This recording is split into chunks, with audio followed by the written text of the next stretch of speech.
بسم اللہ الرحمن الرحیم۔ السلام علیکم، میں ہوں شجیع اللہ فراست۔ آپ دیکھ رہے ہیں نیشنل اور انٹرنیشنل نیوز پر مشتمل 4 ٹی وی کا خصوصی خبرنامہ دنیا بھر سے، یعنی خبریں آپ کی نظر سے۔ سب سے پہلے ہیڈ لائنز۔ تعریف حسن کی ہو رہی تھی مگر ذکر عروج کا نکل آیا۔ کسی نے پوچھا یہ چمک چہرے کی ہے یا ہیرے کی؟ وہ مسکرا کر بولی فرق کرنا آسان نہیں جب ساتھ ہو عروج گولڈ اینڈ ڈائمنڈز، جو ہر خوشی کو یادگار بنا دے۔ شادی ہو، منگنی ہو، عید کی خوشیاں ہو یا زندگی کی کوئی بڑی خوشی، ہر خاص لمحے کے لیے بس ایک ہی نام، عروج گولڈ اینڈ ڈائمنڈز۔ آپ کی خوشیوں کا بھروسہ، آپ کی پسند کا پتہ، مہدی پٹنم سگنل، گڈی ملکا پور روڈ، مہدی پٹنم، حیدرآباد۔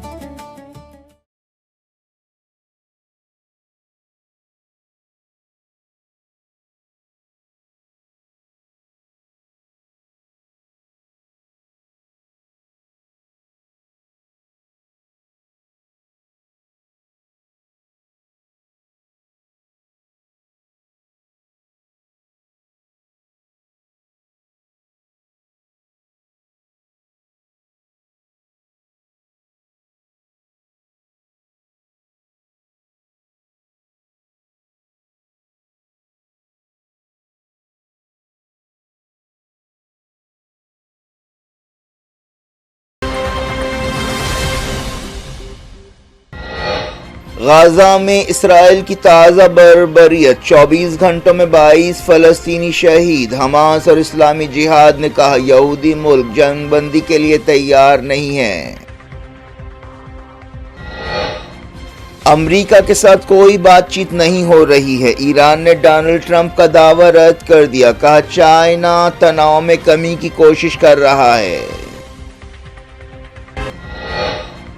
ایران امریکہ جنگ بندی کے لیے عالمی سطح پر کوششیں، سعودی وزیر خارجہ فیصل بن فرحان نے کی عباس عراقچی سے بات چیت۔ ایران جنگ سعودی عرب کے ویژن 2030 میں رکاوٹ بن گئی، ریاض سمجھ چکا حوثیوں کو طاقت کے استعمال سے دبایا نہیں جا سکتا، ایکسپرٹس کی رائے۔ ایران نے مڈل ایسٹ میں مسلم ملکوں کے اتحاد کی تجویز پیش کی، وزیر دفاع کی ترک ڈیفنس منسٹر سے بات چیت۔ رشین امیزون کہلانے والی کمپنی کے گودام پر یوکرین کا بڑا حملہ، زیلنسکی نے کہا لڑائی رشیا کے گھر تک پہنچ گئی۔ دہلی کی عدالت نے سیکسول ہراسمنٹ کیس میں برج بھوشن کو کیا بری، سرکاری وکیل نے کہا اونچی عدالت میں چیلنج کریں گے۔ پرشانت کشور نے بہار کی بانکی پورہ سیٹ کا بائی الیکشن جیت لیا، نتن نبین کا 30 سال کا دبدبہ 30 دن میں ختم۔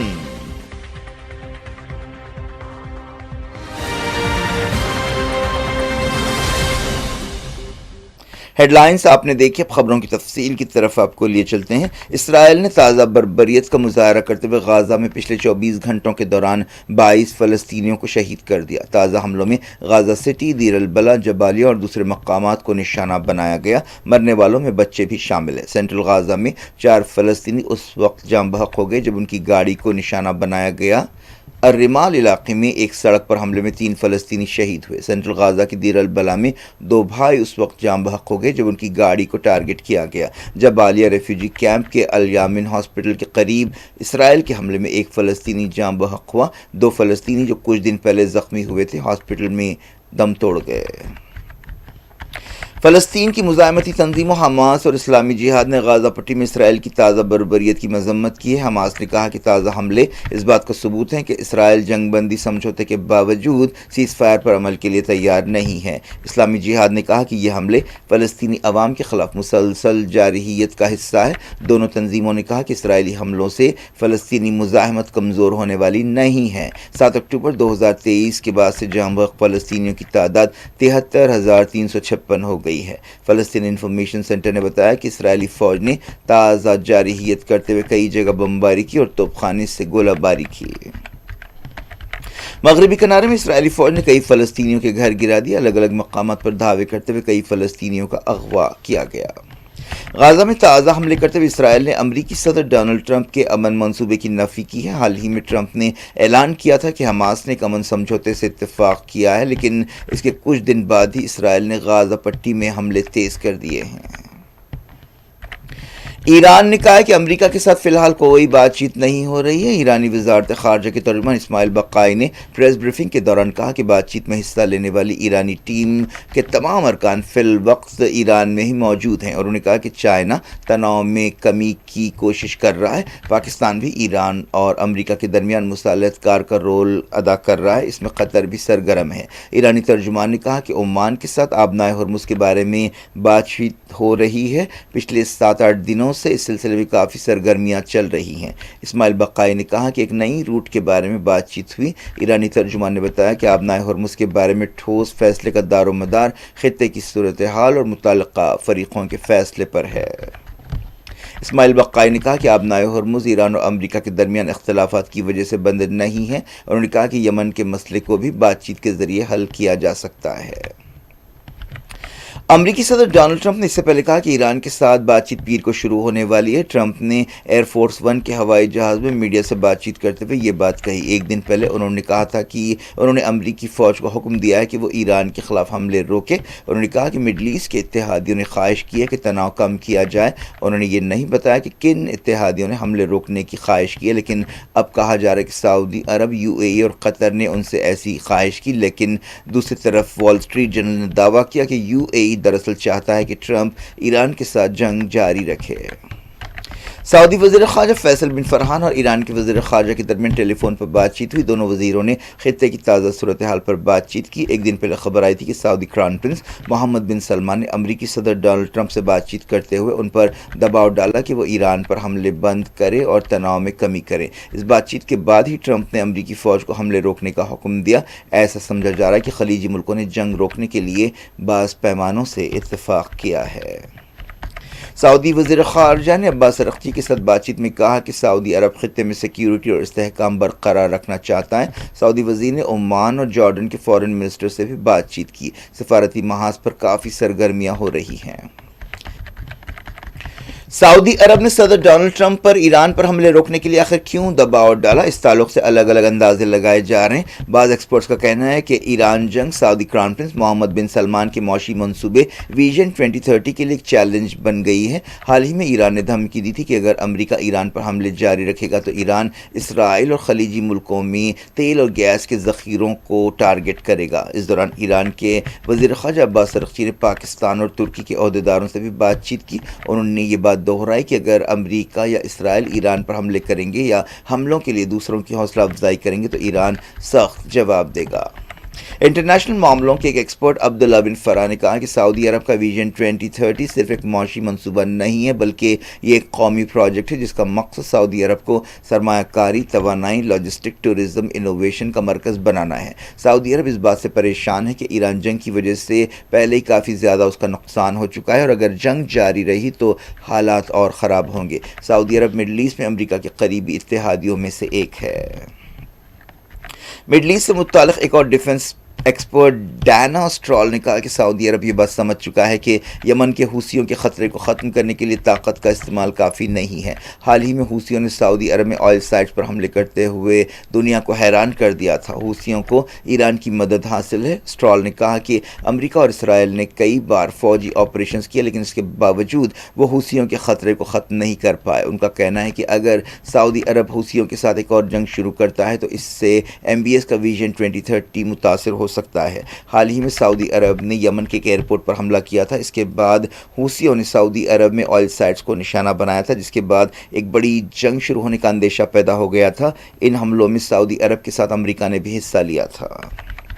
انٹرنیشنل نیوز کے سلسلے کو ایران نے مڈل ایسٹ میں مسلم سیکیورٹی اتحاد کی تجویز پیش کی ہے۔ ایرانی فوج کے بریگیڈیئر جنرل سید ماجد ابن رضا نے، جو کارگزار ڈیفنس منسٹر ہیں، ترکی کے وزیر دفاع یاسر گلیر سے بات چیت کرتے ہوئے کہا کہ حالیہ جنگ سے یہ ثابت ہوتا ہے کہ خطے کی سیکیورٹی کو خطے کے ملکوں کے حوالے ہونا چاہیے۔ انہوں نے ایک مسلم اتحاد کی تجویز پیش کی جس میں ایران، ترکی، پاکستان، سعودی عرب، ایجپٹ اور دوسرے ملک شامل ہو سکتے ہیں۔ ایرانی وزیر نے غزہ، لبنان، سیریا اور ایران میں میں اسرائیل کے حملوں کی مذمت کی اور کہا کہ امریکی مدد سے صہیونی نظام کا وجود قائم ہے اور اسے شے مل رہی ہے۔ انہوں نے کہا کہ حزب اللہ کے خلاف نیا محاذ کھولنے کے لیے امریکہ کے بیانات سے اس کی قلعی کھل گئی ہے۔ اس موقع پر ترک وزیر نے ایران کے سپریم لیڈر، فوجی کمانڈر، شہریوں اور میناب کی اسکولی بچیوں کی شہادتوں پر تعزیت کا اظہار کیا۔ انہوں نے کہا کہ ترکی اپنے پڑوسی ملکوں کی علاقائی سالمیت کا حامی ہے اور ایران کے ساتھ دہشت گردی کی روک تھام، سرحدی سیکیورٹی اور خطے کے مسائل پر تعاون کرنے کے لیے تیار ہے۔ ایران کے صدر مسعود پزشکیان نے کہا ہے کہ حال ہی میں جس ایم او یو پر دستخط کیے گئے تھے وہ ایران کی سپریم نیشنل سیکیورٹی کونسل کے ارکان کی سمجھداری کا ثبوت ہے۔ انہوں نے ایکس پر لکھا کہ ہمیں اس بات کو یقینی بنانا چاہیے کہ تمام فریق ایم او یو پر عمل کریں۔ یوکرین نے رشیا میں ایک بڑی کارروائی کرتے ہوئے ایک اہم کمپنی کے گودام کو نشانہ بنایا۔ اس کمپنی وائلڈ بیریز کو اکثر رشیا کی امیزون کہا جاتا ہے۔ ماسکو سے 112 میل کی دوری پر واقع اس گودام پر حملے کی تصویریں سامنے آئی ہیں۔ یہ رشیا کی سب سے بڑی آن لائن ریٹیل کمپنی ہے جو یوکرین نے نشانہ بنایا ہے۔ ان گوداموں کا استعمال یوکرین کے مطابق رشین فوج کے لیے کیا جا رہا ہے، لیکن ماسکو نے اس دعوے کو رد کر دیا۔ یوکرین کے صدر وولڈومیر زیلنسکی نے کہا ہے کہ اب رشیا کے گھر میں جنگ پہنچ گئی ہے۔ میانمار کی جمہوریت پسند لیڈر آنگ سان سو چی جو نظر بند ہیں کی ایک تصویر سامنے آئی ہے جس میں وہ international committee of red cross کے نمائندے سے ملاقات کر رہی ہیں۔ یہ حالیہ عرصے میں ان کی پہلی تصویر ہے جو ایک ایسے وقت سامنے آئی ہے جب ان کی صحت کے تعلق سے تشویش پائی جا رہی تھی۔ میانمار کی فوجی حکومت نے 81 سالہ لیڈر آنگ سان سو چی کی تصویر جاری کی جس میں وہ ریڈ کراس کے نمائندے سے ہاتھ ملا رہی ہیں۔ ریڈ کراس نے بھی کنفرم کیا کہ ان کے ایک نمائندے نے آنگ سان سو چی سے ملاقات کی۔ وہ 2020 سے نظر بند ہیں۔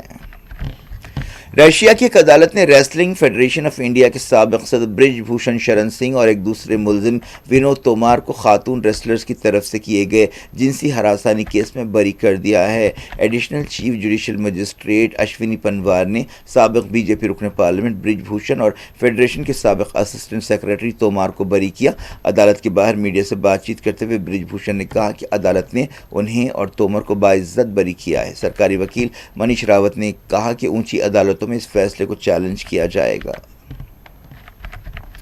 لوک سبھا میں سپریم کورٹ کے ججوں کی تعداد بڑھانے کا امینڈمنٹ بل منظور کر لیا گیا ہے۔ اس بل کے ذریعے 1956 کے قانون میں ترمیم یا تبدیلی کی گئی ہے۔ اب سپریم کورٹ کے ججوں کی تعداد 33 سے بڑھا کر 37 ہو جائے گی۔ اس تعداد میں چیف جسٹس آف انڈیا شامل نہیں ہے۔ اس سلسلے میں صدر جمہوریہ دروپدی مرمو نے مئی کے مہینے میں ایک آرڈیننس جاری کیا تھا۔ اس دوران لوک سبھا کو گڑبڑ کے درمیان کل تک کے لیے ملتوی کر دیا گیا۔ الیکشن اسٹریٹجی کے ایکسپرٹ سمجھے جانے والے پرشانت کشور نے بہار کی بانکی پورہ سیٹ کا بائی الیکشن جیت لیا ہے۔ اس سیٹ کی نمائندگی بی جے پی صدر نتن نبین کرتے تھے۔ پرشانت کشور نے بانکی پورہ کے ووٹرز کا شکریہ ادا کیا۔ پٹنہ میں میڈیا سے بات چیت کرتے ہوئے انہوں نے کہا کہ بہار کے عوام نے بہار کی مرکزی لیڈرشپ کو یہ پیغام دیا ہے کہ بہار کے چیف منسٹر کی حیثیت سے انہوں نے ایک اچھے آدمی کو مقرر نہیں کیا، انہیں ایک اچھے آدمی کو چننا چاہیے۔ عوام ایک ایسے شخص کو نہیں چاہتے جو مجرمانہ ریکارڈ رکھتا ہو۔ یہ الیکشنز دہلی کے جنتر منتر پر جنزی پروٹیسٹ کے بیک گراؤنڈ میں ہوئے تھے۔ بانکی پورہ کو بی جے پی اور نتن نبین کا گڑھ سمجھا جاتا تھا، لیکن محض 30 دنوں میں نتن نبین کا 30 سال پرانا قلعہ ڈھہ گیا ہے۔ پرشانت کشور نے اپنی پارٹی بنائی ہے جس کا نام جن سوراج ہے۔ گجرات کے منجل پورہ میں بی جے پی کے ستیش پٹیل نے بائی الیکشن جیت لیا۔ مدھیہ پردیش کے داتیا میں کانگریس کے گھنشیام سنگھ کامیاب رہے۔ کیا کچھ ہو رہا ہے آپ کی دنیا میں؟ آخر میں ہیڈ لائنز دنیا بھر سے ایک بار پھر دیکھتے ہیں۔ تعریف حسن کی ہو رہی تھی مگر ذکر عروج کا نکل آیا۔ کسی نے پوچھا یہ چمک چہرے کی ہے یا ہیرے کی؟ وہ مسکرا کر بولی فرق کرنا آسان نہیں جب ساتھ ہو عروج گولڈ اینڈ ڈائمنڈز جو ہر خوشی کو یادگار بنا دے۔ شادی ہو، منگنی ہو، عید کی خوشیاں ہو یا زندگی کی کوئی بڑی خوشی، ہر خاص لمحے کے لیے بس ایک ہی نام، عروج گولڈ اینڈ ڈائمنڈز۔ آپ کی خوشیوں کا بھروسہ، آپ کی پسند کا پتہ، مہدی پٹنم سگنل، گڈی ملکا پور روڈ، مہدی پٹنم، حیدرآباد۔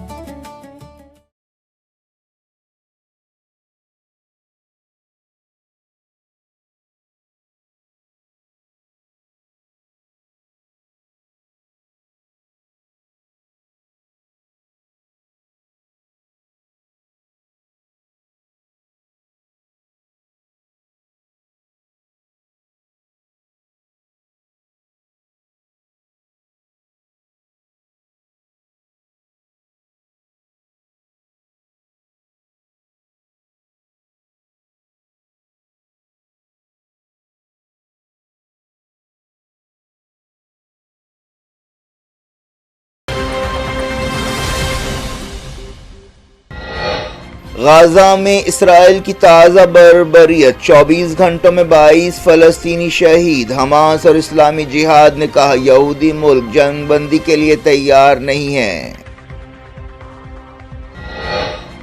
امریکہ کے ساتھ کوئی بات چیت نہیں ہو رہی ہے، ایران نے ڈونلڈ ٹرمپ کا دعویٰ رد کر دیا، کہا چائنا تناؤ میں کمی کی کوشش کر رہا ہے۔ ایران امریکہ جنگ بندی کے لیے عالمی سطح پر کوششیں، سعودی وزیر خارجہ فیصل بن فرحان نے کی عباس ارغچی سے بات چیت۔ ایران جنگ سعودی عرب کے ویژن 2030 میں رکاوٹ بن گئی، ریاض سمجھ چکا حوثیوں کو طاقت کے استعمال سے دبایا نہیں جا سکتا، ایکسپرٹس کی رائے۔ ایران نے مڈل ایسٹ میں مسلم ملکوں کے اتحاد کی تجویز پیش کی، وزیر دفاع کی ترک ڈیفنس منسٹر سے بات چیت۔ رشین امیزون کہلانے والی کمپنی کے گودام پر یوکرین کا بڑا حملہ، زیلنسکی نے کہا لڑائی رشیا کے گھر تک پہنچ گئی۔ دہلی کی عدالت نے سیکسول ہراسمنٹ کیس میں برج بھوشن کو کیا بری، سرکاری وکیل نے کہا اونچی عدالت میں چیلنج کریں گے۔ پرشانت کشور نے بہار کی بانکی پورہ سیٹ کا بائی الیکشن جیت لیا، نتن نبین کا 30 سال کا دبدبہ 30 دن میں ختم۔